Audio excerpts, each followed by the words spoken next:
Model colony Karachi کا ایک عام سا محلہ ہے، لیکن وہاں ایک ایسا گھر ہے جس کے پاس لوگ اندھیرا ہونے کے بعد گزرنے سے ڈرتے ہیں۔ یہ کہانی ہے دو بھائیوں احمد اور حسن کی، جنہوں نے مغرب کی نماز کے بعد ایسی چیز دیکھی جس نے ان کی زندگی بدل دی۔ وہ دونوں بھائی، احمد 8 سال کا اور حسن 7 سال کا، مسجد سے واپس آ رہے تھے۔ راستہ ہر روز یہی ہوتا تھا، لیکن اس دن کچھ مختلف تھا۔ ہوا رک رک کر چل رہی تھی، بلب کی روشنی بار بار جھلملا رہی تھی۔ حسن نے معصوم لہجے میں کہا، بھائی، اماں نے کہا تھا جلدی آنا، چلیں؟ احمد نے کہا، ہاں چلو، ابھی پہنچ جاتے ہیں۔ وہ دونوں گلی کے ایک سنسان موڑ پر پہنچتے ہیں، جہاں ایک پرانا ٹوٹا پھوٹا گھر ہے۔ یہ وہی پرانا گھر تھا جس کے بارے میں محلے والے کہتے تھے کہ وہاں کوئی نہیں رہتا، وہ برسوں سے خالی ہے، لیکن آج وہاں کوئی تھا۔ احمد رک جاتا ہے، حیران ہو کر کھڑکی کی طرف دیکھتا ہے اور ڈرتے ہوئے کہتا ہے، حسن دیکھو ادھر۔ حسن کہتے ہیں، کیا ہوا بھائی؟ احمد کی نظریں اس کھڑکی پر جمی تھیں۔ وہاں ایک بوڑھی عورت کھڑی تھی، بال بکھرے ہوئے، آنکھیں دھندلی اور چہرے پر ایک عجیب سا سکون۔ بوڑھی عورت مدھم آواز میں بولی، احمد بیٹا آؤ نا، مجھے تھوڑا دال لا کر دو۔ احمد کے چہرے پر جیسے جادو سا اثر ہو جاتا ہے، وہ آہستہ آہستہ ادھر چلنے لگتا ہے۔ حسن گھبرا کر اسے کہتا ہے، بھائی رکو، کہاں جا رہے ہو؟ احمد کہتا ہے، وہ بلا رہی ہے، شاید اماں کی سہیلی ہو۔ حسن نے جب دروازے کی طرف دیکھا تو اس کے قدم جم گئے۔ دروازے پر زنگ آلود تالا لگا ہوا تھا اور اس کے آس پاس جھاڑیاں اگی ہوئی تھیں۔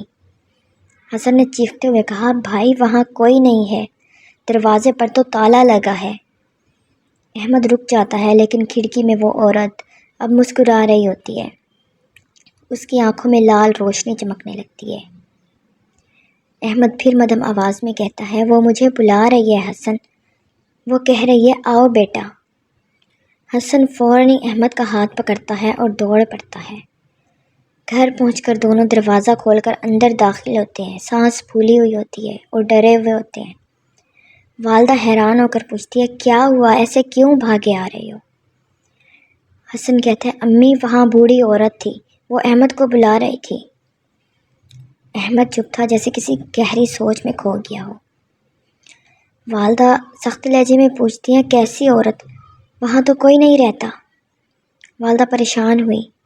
اگلے دن بھی وہ دن کی روشنی میں وہ اسی گھر کے پاس گئی۔ وہاں دیکھا تو دروازے پر واقعی زنگ آلود تالا لگا ہوا تھا اور آس پاس جھاڑیاں اگ چکی تھیں۔ پھر والدہ مدھم آواز میں دعا کرتی ہیں، یا اللہ میرے بچوں کی حفاظت فرما۔ اس رات احمد کو بہت تیز بخار ہو گیا۔ وہ نیند میں کچھ بڑبڑاتا تھا اور بار بار کہتا تھا، امی وہ مجھے بلا رہی ہے۔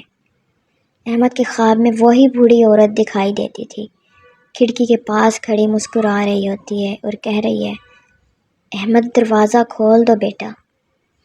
پھر اچانک بلب بجھ جاتا ہے، احمد چیخ کر اٹھتا ہے۔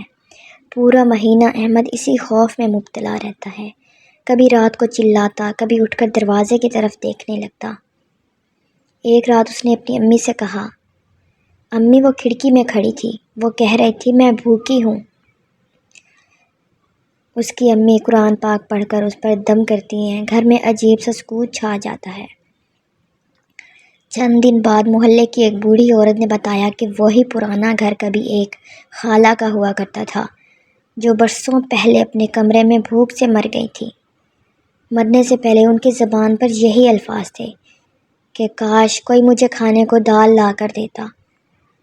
اس دن کے بعد احمد نے کبھی اس گھر کی طرف بھی نہیں گیا، لیکن کبھی کبھی رات کے وقت وہ جب کھڑکی سے باہر جھانکتا تو اسے لگتا جیسے کوئی اسے دیکھ رہا ہو، اور ہلکی سی سرگوشی سنائی دیتی، احمد دال لا کر دو۔